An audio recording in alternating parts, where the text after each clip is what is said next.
राम राम महाराज। वंदे वंदारु वंदारम वृंदावन विनोदिनम वृंदावन कलानाथम श्री पुरुषोत्तम अद्भुतम। कानड़ धाम से रामदारा talk channel के सभी दर्शकों को मेरा राम राम। सभी को संत होने के नाते मंगल शुभ आशीर्वाद। सज्जनों, अधिक वास्तव में अधिक मास है। इसका प्राकट्य समस्त जो है धार्मिक प्रवृत्ति वाले लोगों के लिए बहुत ही मंगलकारक है। सज्जनों, आज हम आपको अधिक मास के महिमा से ओतप्रोत 27वें अध्याय का सुंदर पावन प्रसंग श्रवण कराने जा रहे हैं। आप सब प्रेम से ध्यान पूर्वक उसे श्रवण करें। जहाँ वाल्मीकि मुनि और दृढ़धनवा का परम सुंदर संवाद चल रहा था, संवाद सत्संग महापुरुषों का थोड़ा सा भी होता है तो वह बहुत ही आनंदकारी मंगलकारी होता है। सत्संग को प्रताप जान अमृत को सागर, जाके जल की छाप दूर हो दुख के आगर। स्वामी रामचंद्र जी महाराज ने अपने अनुभव जन्यवाणी में ये सुंदर भाव प्रकट किए हैं। थोड़ा सा भी जल का छींटा, गंगा जल का छींटा, भगवान के जो है स्नान का छींटा थोड़ा सा भी लग जाता है तो आनंदित हो जाता है हृदय। तो वैसे सत्संग का जरा सा भी छींटा लग जाता है तो जीवन आनंदित हो जाता है। वाल्मीकि मुनि ने यहाँ बड़ा सुंदर अधिक मास का पवित्र सत्संग श्रवण करवाया राजा दृढ़धनवा को। अब महाराज वाल्मीकि मुनि यहाँ से प्रस्थान करने की तैयारी कर रहे हैं। राजा के हृदय में बड़ा कष्ट तो होता है और मिलने से बढ़कर के संसार में सुख नहीं और बिछड़ने से बढ़कर के संसार में दुख नहीं। तो संतों का मिलना आनंद देता ही, संतों का बिछड़ना कष्ट तो देता ही है। वाल्मीकि मुनि ने कहा कि राजन, बहुत सारी बातें हो गई है, अब मैं यहाँ से प्रस्थान करना चाहता हूँ और मैं सरयू नदी के किनारे की ओर प्रस्थान करना चाहूँगा, सरयू का आनंद लेना चाहूँगा। राजा ने उनकी खूब प्रेम से पूजा अर्चना वंदना करी और प्रेम से उनको वहाँ से विदा किया। सज्जनों, मुनि के चले जाने के बाद यह संत का बताया हुआ जो मार्गदर्शन है, अगर वो श्रवण किया जाता है, हृदय में उतार लिया जाता है, तो श्रवण के बाद में मनन चिंतन उसका अवश्य करना चाहिए और अच्छी तरह से उतर जाए तो प्राणी को भजन करना चाहिए।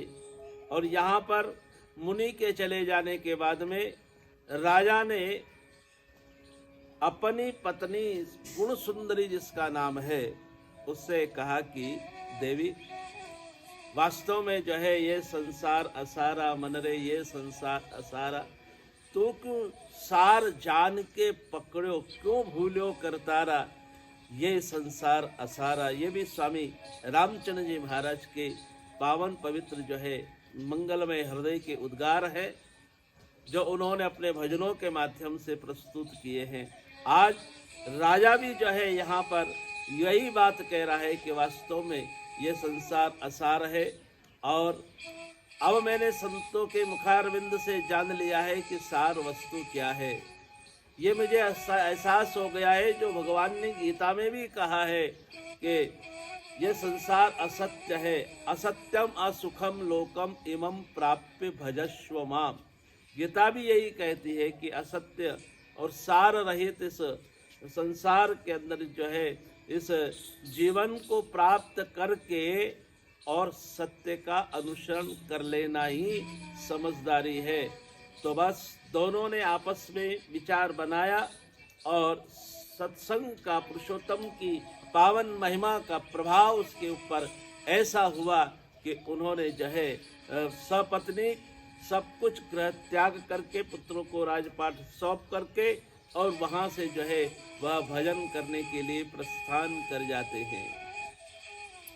भजन करने के लिए जंगल के अंदर निकल जाते हैं और दोनों के दोनों दंपत्ति जो है भगवान का खूब भजन करते हैं। मनुष्य जीवन का सार ही यही है, मानव जीवन मिला है तो निश्चित रूप से जो है भगवान का भजन स्मरण में ही अपना समय व्यतीत होना चाहिए।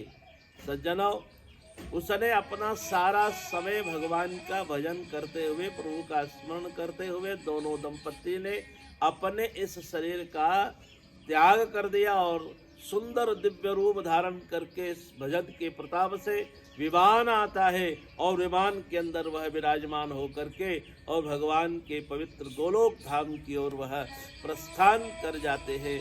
तो सज्जनों, यहाँ पर महापुरुषों का यही कहना सूत जी महाराज सोनक जी से कह रहे हैं और बतला रहे, उधर नारायण भगवान नारद जी से कह रहे हैं कि देखो, पुरुषोत्तम भगवान की ऐसी महत्ता है, ऐसा आनंद है उनके भजन का, उनके व्रत का, उनके उपवास का, उसमें किए जाने वाले पवित्र कार्यक्रमों का ये प्रभाव है कि जो एक बार भी भूल से भी और बिना भूले भी सजगता से भी उसका व्रत उपवास कर लेता है तो उसका जीवन धन्य बन जाता है, पावन बन जाता है। सज्जनों,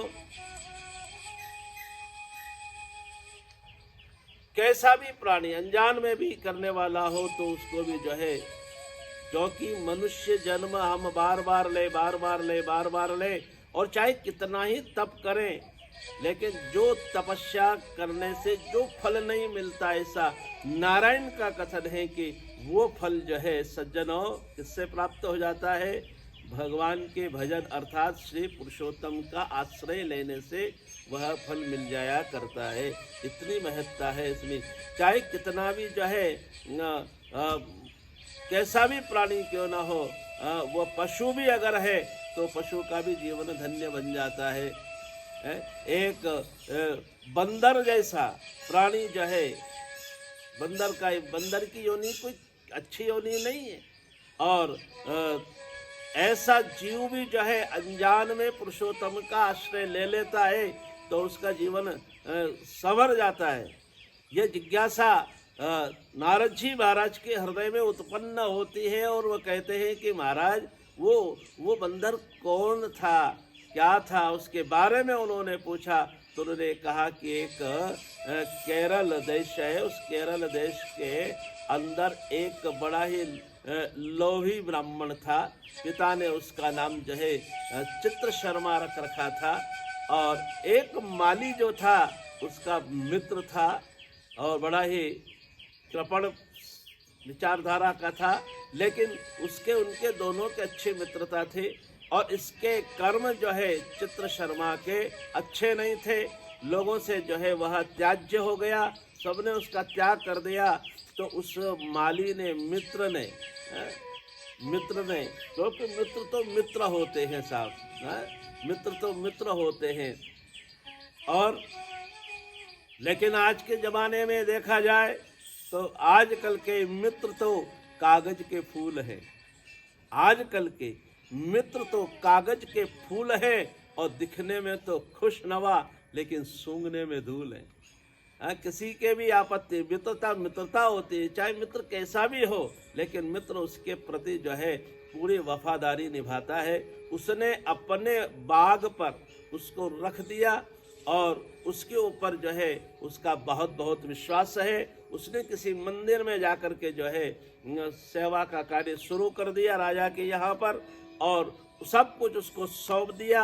लेकिन जो है वो व्यक्ति, मित्र ने उसके ऊपर जो है विश्वास किया, लेकिन उस मित्र ने जो है चित्र शर्मा ने, ब्राह्मण ने जो है उसके साथ में विश्वासघात किया और सब कुछ जो है उसका धन जो उससे प्राप्त होने वाला था बाग का, वो सब खा गया। 27 वर्ष 28 वर्ष जीवन के और बीत गए, बुढ़ापा आ गया और बुढ़ापा आने के बाद में शरीर क्रश हो गया और क्रश हो जाने के बाद में वो चित्र शर्मा जो है वह दुनिया से विदा हो गए और यम के दूत जो है उसको पकड़ करके ऊपर ले गए और ऊपर ले जाने के बाद में चित्रगुप्त के सामने उसके किए कर्मों का जो है खुलासा वहां पर हुआ। तो उसके कर्मों के अनुसार विश्वासघात किया और वहां के फलों को भी जो है चुरा चुरा करके खा गया और मित्र के साथ में पूर्ण तरह से मित्रता नहीं निभाई। विश्वासघात के कारण जो है उसको फल स्वरूप बंदर की योनि प्राप्त हुई और बंदर बन गया। बंदर का जीवन बड़ा खतरनाक होता है। तो सज्जनों, विश्वासघात बड़ा खतरनाक, जिसके परिणाम स्वरूप आदमी को जो है किसी भी प्रकार का जो है जीवन जीना पड़ सकता है। उन्हें कहा कि 1000 वर्ष तक जो है बंदर बना रहेगा और उसी के अंतर्गत जो है विश्वासघात की का फल तो इसको बाद में प्राप्त होगा।